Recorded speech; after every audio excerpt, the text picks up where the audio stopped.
in this thing, baby. Hey, what's up? We back. It's another episode of Value Talks. I got another guest in the building. This was kind of spare a moment because I was scrolling through TikTok. You know, sometimes you get the doom scrolling or whatever. I was scrolling through TikTok and I heard her start. She just started singing. And you know, sometimes when you hear people sing, you either gonna listen or you gonna scroll.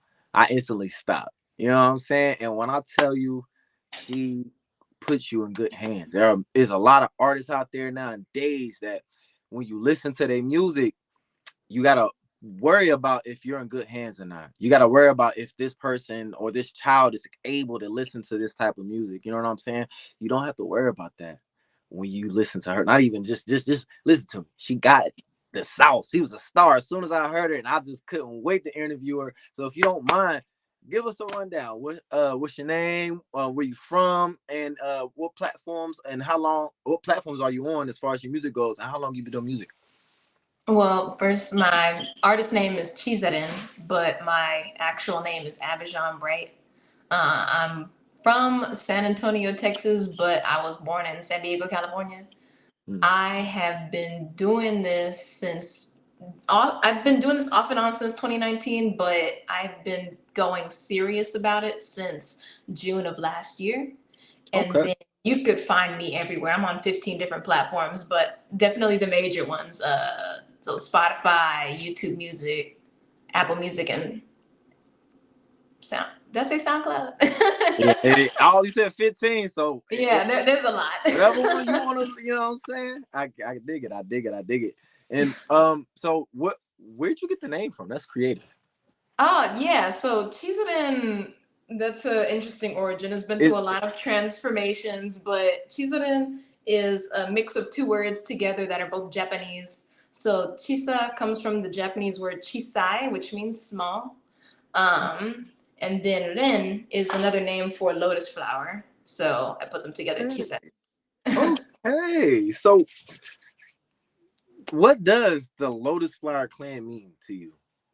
So to me, I feel like it changed. It's been changing over the last 7 months, but I've come to the conclusion that it's just a group of funky people that are both innovative, but also have a huge appreciation for like an old school vibe and old school sounds. And there's just like no pressure. Like everybody who's followed ever since I was just at 100 have just been so open and accepting of like how I do my music, and I haven't heard a negative thing. So we're very peaceful people.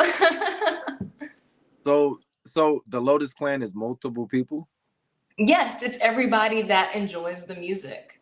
Ah, that is beautiful. I love it. I love it. I love it. I'm a Lotus Clan member, y'all. Shout Welcome. out to the clan. You know what I'm talking about? so so wait a minute. So how long have you been doing music, you said? Since 2019. Back then, I used to play ukulele and I would sing covers in Japanese on YouTube. Wow. So you in the anime? Yes. Okay. Let me sidetrack real quick. Top anime right now. What's your favorite anime? Right now it's Hell's Paradise. I just got finished doing season one that came out in 2023, so it's very new. But it's really good. I think it is. If you like solo leveling and the intensity of like the first couple episodes in that, every single episode of season one Hell's Paradise is just like that. Oh my God. Listen, I love solo leveling. When I was driving trucks. I was driving trucks at the time on the Mhm. road when solo leveling came out. And I watched it 4 times because I was driving while watching it. And I Mhm. knew I kept missing stuff. So I had to watch it over. But I Mhm. watched both seasons 4 times. It got Oh my. so bad. I had to watch the man, and I found out it wasn't a manga; it's a manhwa. I had to watch the manhwas, and Mhm. it's just so good. It's so good. So Yeah. how does anime? I'm sorry. Anime plays an aspect in the creation of your music, correct?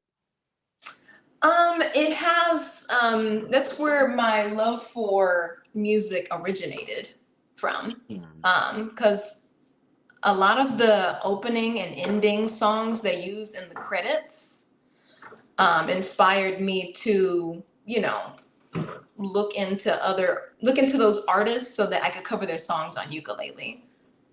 That's so dope. A ukulele is crazy. That's amazing. As you can play a ukulele. So you can play a guitar or bass or whatever too? Yeah, so ukulele, electric guitar, I'm still learning on picking up. I did learn a little bit of bass when I was Okay. overseas. Kalimba, it's like a little thumb piano thing. It's like on a block of wood with little metal tines on it. It's really cute. Um, Okay. So and doing I'm sorry, go then, ahead, go ahead. oh, sorry. And I'm also my partner is teaching me how to do beats on a beat pad currently. Word, electric. Yeah. That's beautiful. Okay. That's because you said and your bio says you're a producer as well, right?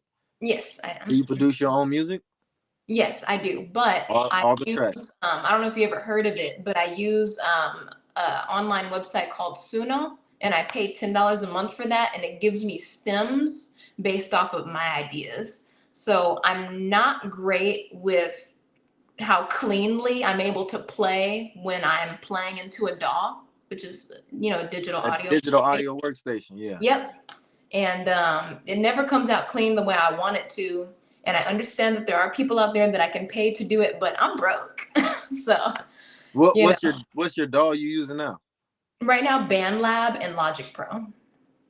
Okay. Okay. That's a Mhm. good one. That's a good one. A lot of people who want to get into this right now and they don't have a lot of funds.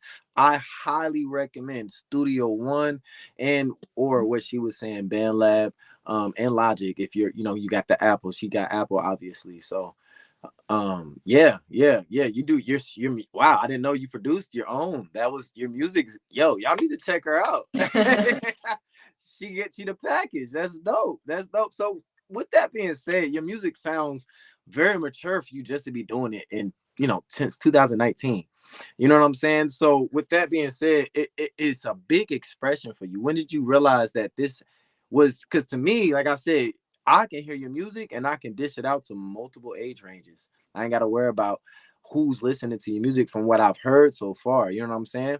But at the end of the day, do you feel like there was a moment in your life where you felt music was in more like an initiation or an awakening for you?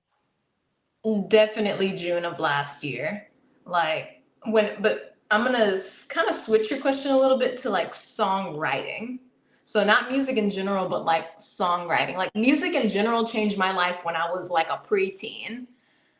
If you want to know that part, I remember being at my stepdad's house and Mhm. my mom was visiting because they weren't like living together just yet.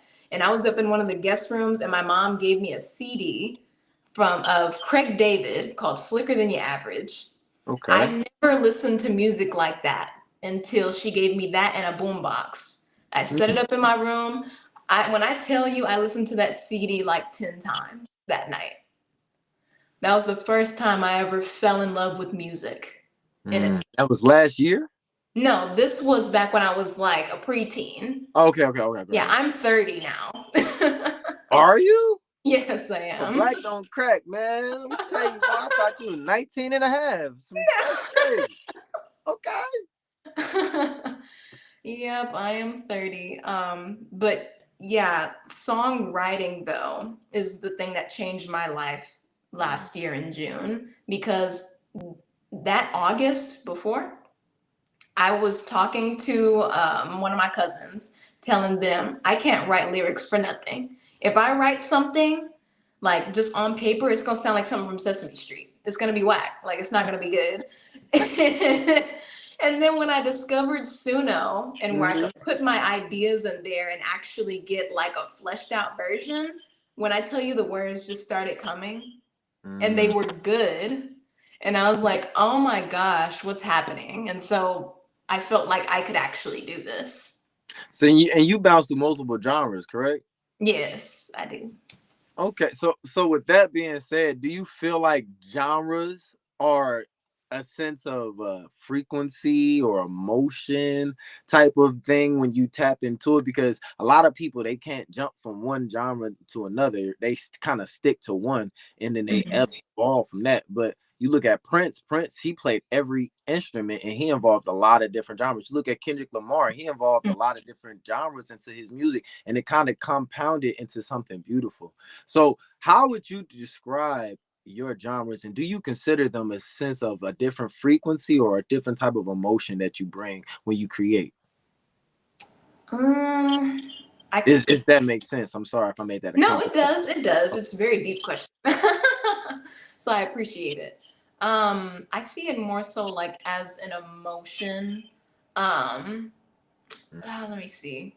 It's like genre is a good way to express the kind of emotion that you're trying to convey to the listener. Mm, So, but another thing about genre is that you can pull any emotion from it. It just depends. mm-hmm. Like you could make a happy girly pop rap, or you could make a rap where you're pissed off at somebody. Same thing with like jazz or let me see, or like country, because I have a country song too. I like Like yeah, you it just it's hard to say. I understand. So what genres would you put your music in? Like what Right genres you feeling now, like you're tapping into? right now I'm tapping into neo soul for sure. Neo For soul and sure. R&B, yeah. Yeah. Oh my God, y'all gotta listen to her music. It's dope. You in good hands too. I swear to God. So have you ever made a song where it felt like soon as you released it or after releasing it, it changed you?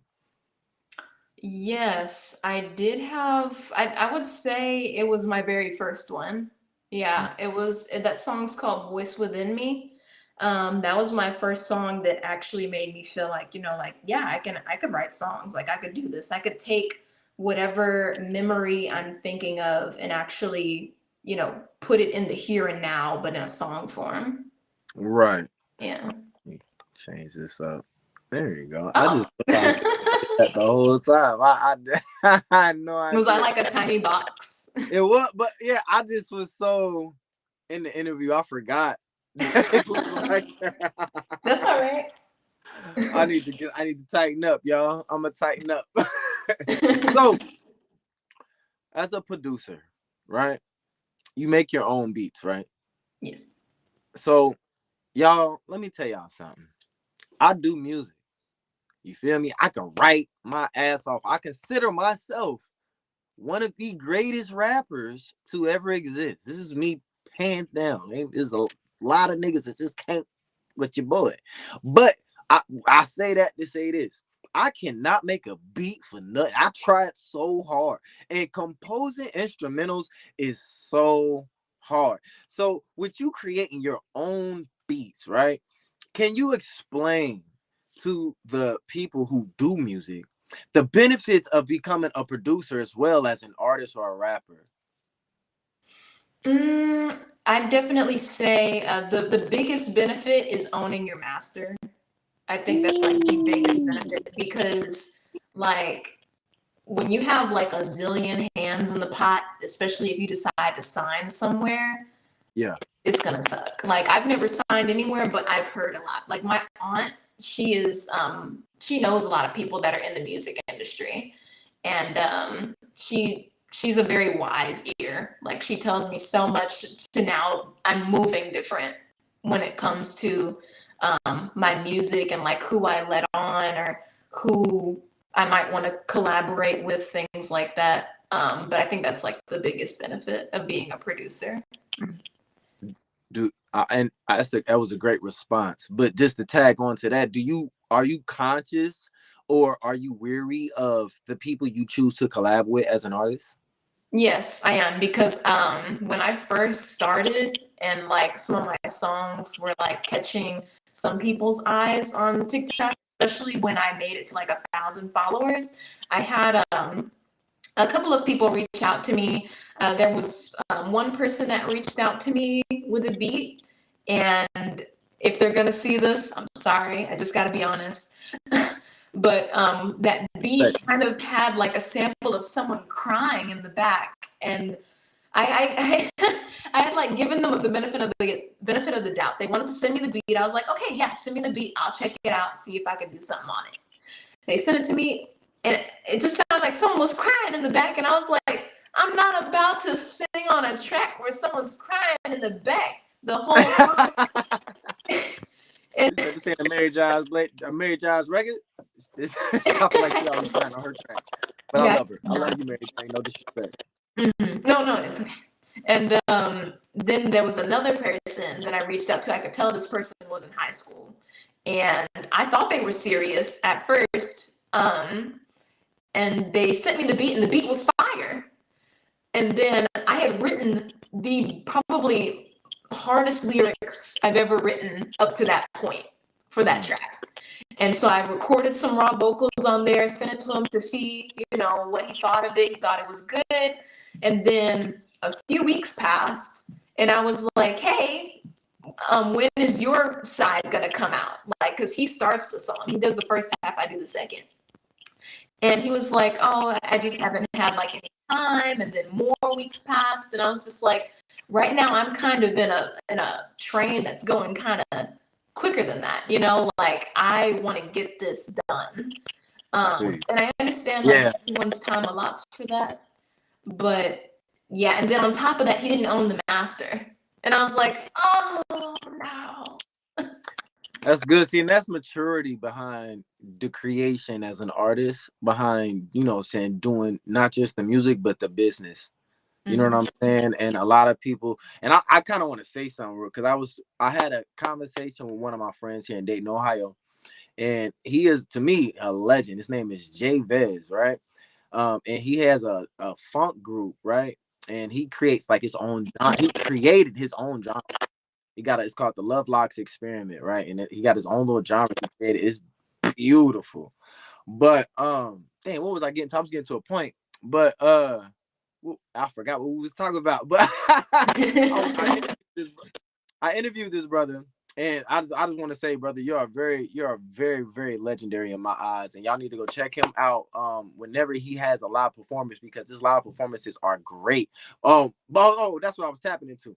Yeah, so this dude creates everything from scratch. He creates. I mean, when I say listen, it's live drums. They take a sound bowl and they go around and putting the microphone around it, and they're doing all type of frequencies intentional with it. And I'm like, bro, this is a different level of intentionality. And then he tapped into, well, saying I'm doing this, but I had to tap into the business side so I can promote myself the right way to understand, because like I said, he's talented, he's a legend, but he feels like he's just not gotten the awareness, but he got more awareness than a lot of people. First of all, he got fans. He got a lot of fans.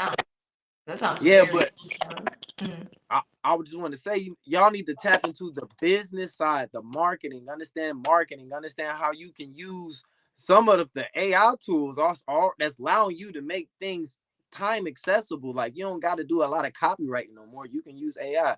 You can use a lot of AI for a lot of things to generate a faster approach to the productivity of an artist on the business side of things, because a lot of us aren't approaching it from that point. We still creating it on the creative spectrum, and that's cool, but a lot of us need to take the time and invest in on the business side. Get your distro kit or something, you feel me? Get your distribution. You feel me? Stop just putting it up there, uploading it on SoundCloud and YouTube, thinking that's gonna do something. So, anyways, I had to just say something. My bad. I ain't mean to go on a little rant. No, it's your show, man. That's fine. No, like. But long story short, I'm tired of this music today. It's a lot of bullshit out here. I'm gonna say it. It's a lot of bullshit. It's a lot of y'all promoting the ignorance, and it's like, who do you blame, the artist or the listener? You know what I'm saying? And with that being said, it's a lot of people being influenced by the bullshit. How are you staying grounded and being able to create and being expansive in that creation of the music without tainting the music that's outright, or without tainting the music by trying to be like everything else that's out right now? How do I stay grounded? I have a playlist of everything I used to listen to in middle school and high school. That's how I stay grounded. Of like very old artists like Sade, Lauryn Hill, India Ari, Craig David, who I mentioned before. Utara Hikaru, Blue October, Red Jumpsuit Apparatus, Linkin Park, you know, everybody that just came out in the early 2000s. That's how I stay grounded and not fall too much into the sound that's going mainstream right now. Oh, because so you've never thought about making a song about shaking that ass? I have some lyrics in like some of my songs that where I'm like rapping, where I've mentioned the shaking of the ass. But All right, now with that being said, now intention is powerful. Do you feel like it is appropriate to have, you know what I'm saying, and it's okay to make fun music, but do you feel it's appropriate as a female artist, because like that's what they're promoting now for female artists is sexuality, ignorance, and shock value, really. So do you think it is appropriate as an artist to follow the trend or stay in an individuality aspect of not following the trend of those shock values and, you know what I'm saying, the sexuality aspect? Because you can talk about shaking ass, but you don't necessarily have to promote that aspect as the main focal point in the music videos. You know that's what true. I'm saying? So how do you feel about the maturity level and the social responsibility? Do you think there's a lot of social responsibility? That's the main question for the songs that's being promoted today for female artists. Yeah, there is. Like, and kind of to go back to the question you had before this one, um, I feel, oh, what was I gonna say? I feel like the industry and just everything that's mainstream is so saturated with all of that that something refreshing, like something that's a bit more on the modest side, is actually attention grabbing. Funny enough, Yeah, it it really is. is, because you're seeing all of this and like just women half naked and all this different stuff. And then you scroll and then you see someone that's like singing some jazz, scatting, you know, something that you don't see all the time. That's Like, dope too. that If makes you y'all want know to what stop for a scatting second. is, check it out. People don't even know what that is these days. They don't. Mm-mm. That's crazy. Scap do bop. Stop playing with me. I get the scatting right now. Y'all come out here. But yeah, and that's beautiful. That's beautiful. I remember, I think the first time I seen somebody take tap dancing and put it into music, it blew my mind. It really Yes. blew my, because it's like it's so many ways to be creative as a human, to express yourself. Now, I do want to ask you another question. So, when it comes to creating the music, what's better, the beats or the lyrics or the songwriting? You know what I mean? The songwriting or the creating beats? It really depends on what you want the focal point of the song to be. Mm. Um, some songs do really well if they just have a sick beat and simple lyrics, but then other songs do really well, writing wise, if you are really clever, with play on words. And I know a lot of rappers do that, but also a lot of jazz singers do that too. So it really just depends. It really just depends. Okay. Now, you know, based off what we was talking about earlier, I just, you know, curious on, you know what I'm saying, the social responsibility and the influence. Have you ever, you know what I'm saying, lost, I guess, your voice to the influence of, you know what I'm saying, the I want to say propaganda or the agenda, but just the influence of female artistry these days, especially in the hip hop realm and the R&B realm. Do you feel like you've ever lost your voice in that situation? And if you did, how did you get it back? I was looking at that question and I need you to kind of rephrase that a little bit, if at all. Like literally or metaphorically. Like for me, there was a time when I was writing music Mhm. and I consider myself a top tier wordsmith. You know what I'm saying? I go, I'm a soldier. Unlimited got to be feeling my enemies venom. I got to be killing them. Sending it back to hell if they dare test me. I can do stuff like that. But I Holy was, crap. yeah, you know, I can do that. I get that reaction all the time. You know what I'm saying? But the thing is, it was a point in my creating where I found out that don't work on a beat, and I had to, not all the beats, but I had to adjust, and I felt like I had to follow the trend. And I was losing my creativity by I starting to sound like some other people that was already out, and I felt like I Mhm. lost my individuality. My voice wasn't mine, it was somebody else's. And I Mhm. mean that literally and figuratively. So for you, have you ever lost your voice to the influence of what they put out as propaganda, or just, you know what I'm saying, maybe somebody that you're inspired by? You know what I'm saying? But at the end of the day, you don't want to be somebody else. You want to be your own individual person. And Right. this is me. When I heard you, I didn't hear nobody else. I didn't hear nobody. How you say your name again? Oh, she How you said say shit? That's who I heard. it. Well, good. I wouldn't say so much that I have really lost my voice. I have doubted my sound. When I hear a lot of things now, like don't get me wrong, Kilani is fabulous. Tyla is fabulous. I look up to them a lot with just their Yeah, sounds. they And got great music. yeah, just like the Run Olympics and the way they're able to like belt different notes and stuff and things like that. Mm. Like I know there's a lot of vocal processing, but just naturally, like if they're singing in person at events, I've heard it, and I will doubt, my voice sometimes, and it'll make me feel a little less confident.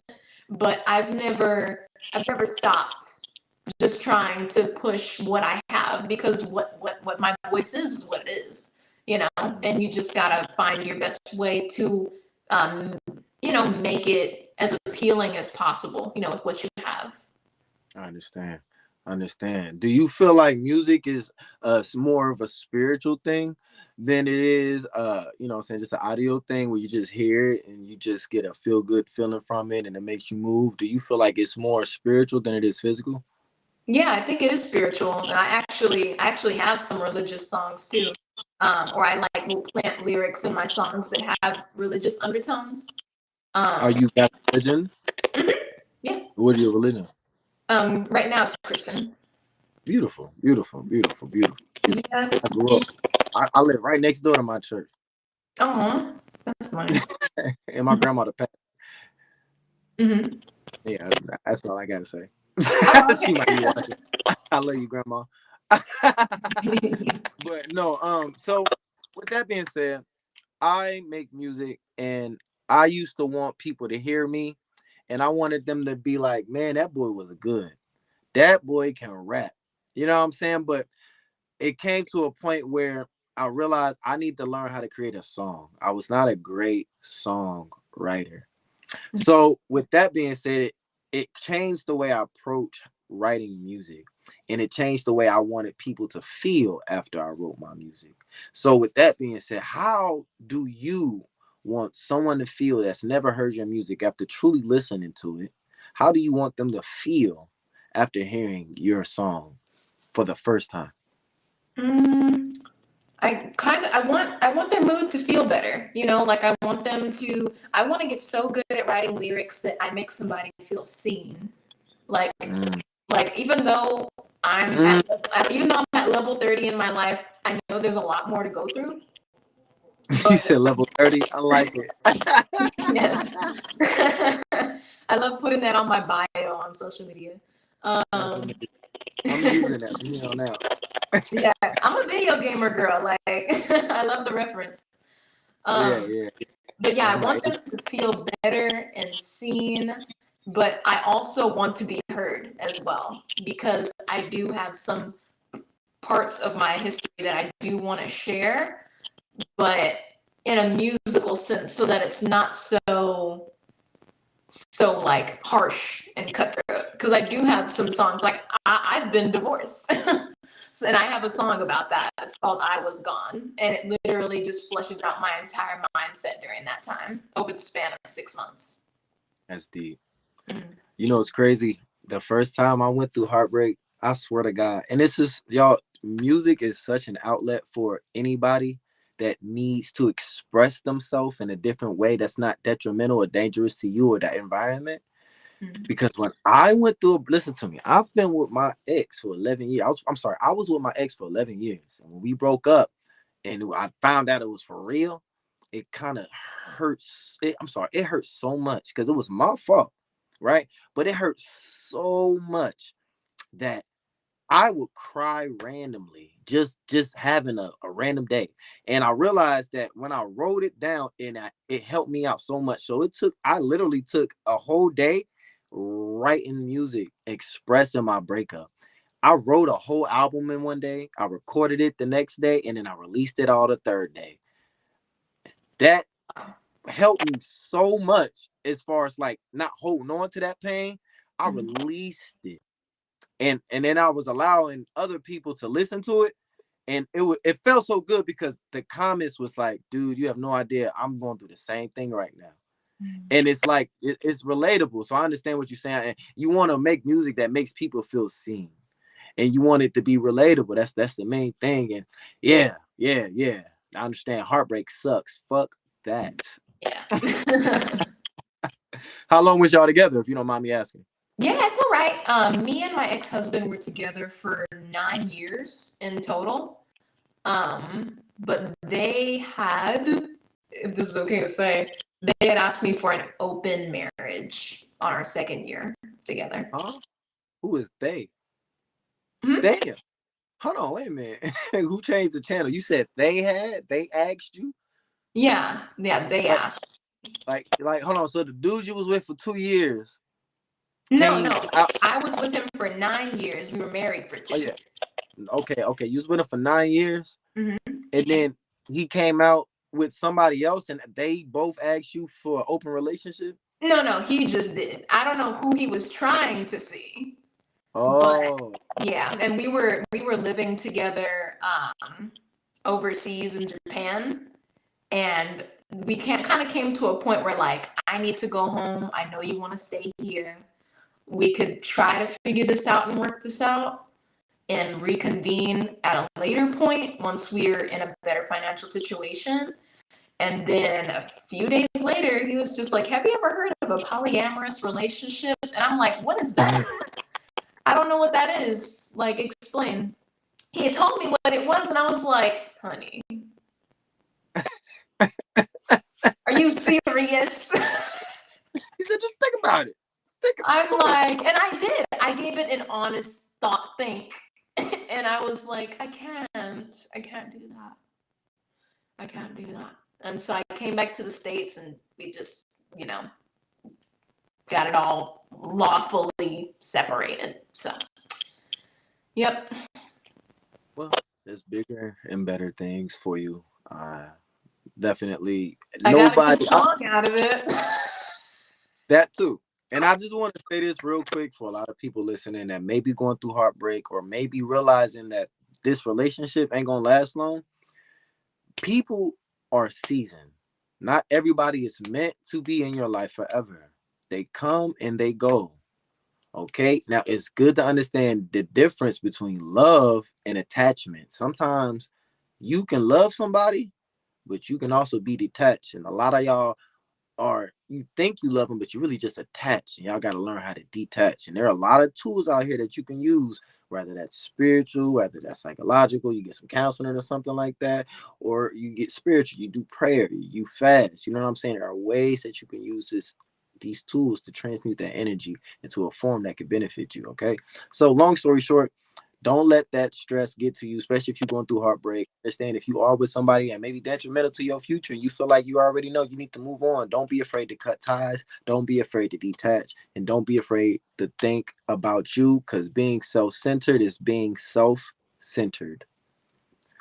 With that being said, is there anything that you want to say to the audience before you go? Can you please give them, oh, sorry, you got 15, but give them top 3 that they can find you on your music, the streaming sites, or also let them know, if you can, your Cash App. So anybody watching this right now, if you want to donate, don't be afraid to drop a little bit of love into her Cash App. She deserves it. She deserves it. She deserves it. Just a small seed. It's going to be on the internet forever. So as long as you seeing this, and if you seeing this right now, please don't be afraid. Donate. Her Cash App will be available. It's in her description. So yeah, tell the people. I guess my top 3 biggest platforms that I'm on are on YouTube Music, Spotify, and Apple Music. All you have to do is look up Chisadin, so that's CHISADIN, But I think like the Look at quickest way to Cheese it find in. Cheese it in. She set in. I love that name. God damn it. It's so cool. Sorry. But yeah, I think the quickest way to find me though is on my TikTok. That's where everybody's at. Yeah. Her TikTok popping, her music's popping. I swear to God. And like I said, I can't wait to vibe. I'm going to be creating some music. It's here soon. Hopefully, if you're down, I'll send you something. You tell me if you're vibing with it, and we should definitely collab. I would love to. Same here. Definitely. So, anyways, this is Valuation, where value meets vibration and purpose meets practice. This is another episode of Value Talks. I appreciate everybody for coming. Thank you. We will, if you're down in the future, because my audience, I swear to God, I'm building. We getting better by the day. This one, like I said, was a little spare of the moment. I kind of jumped in on this one. I didn't prepare for this one as much as I should have. But I got a lot going on. But anyway, you did great. Thank you. No, you did amazing. Like I said, check her music out. She is so solid. I swear. I'm not saying that just to say that, y'all. I swear to God, she the one. Thank you. I swear to God. Now, with that being said, thank you again. I'll see y'all